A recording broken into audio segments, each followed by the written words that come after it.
Docteur Merlot, vous êtes neuropsychiatre, hypnothérapeute, président de l'Institut Nouvelle Hypnose, institut de formation d'hypnothérapeute, qu'on peut retrouver d'ailleurs sur le web, www.nouvellehypnose.com, vous verrez l'adresse qui va s'afficher. L'hypnose, on est tous, chaque jour, de temps en temps, en état d'hypnose. Effectivement, donc il y a des modifications d'état de conscience qui sont naturelles.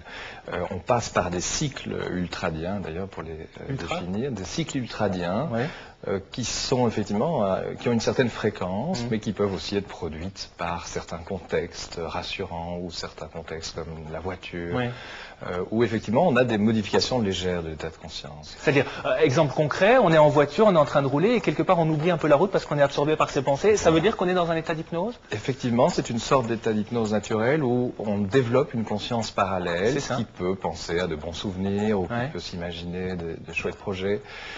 Et l'autre conscience va rester bien en éveil sur le pilotage de la voiture, les dangers qui peuvent arriver. Donc comment ça marche l'hypnose?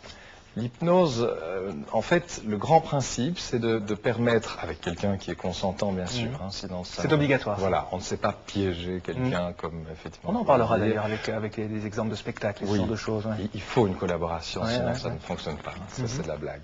Mais donc, avec certaines techniques de concentration mentale, on n'a même pas besoin d'être relâché. Donc, l'hypnose n'est pas de la relaxation. Par contre, avec certains moyens de concentration mentale, on parvient petit à petit à... on pourrait dire retourner cette conscience vers l'intérieur de soi pour aller travailler par exemple un problème physique ou psychosomatique, psychologique, voire même psychiatrique.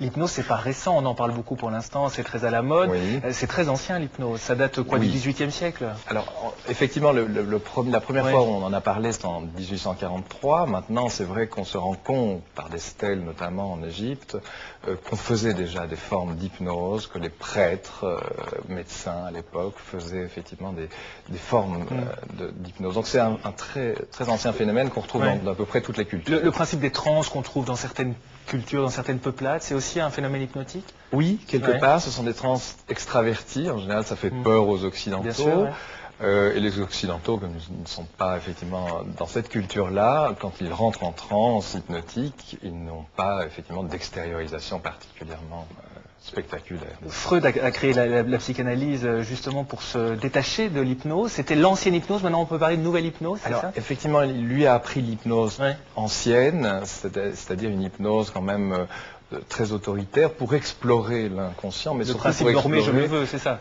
Oui, effectivement.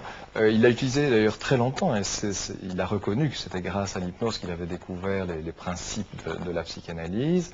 Et puis effectivement, n'étant pas très à l'aise avec l'hypnose et avec notamment les côtés plutôt thérapeutiques, puisque lui il l'utilisait plutôt pour comprendre le cerveau humain et non pas dans une visée, disons, à but thérapeutique.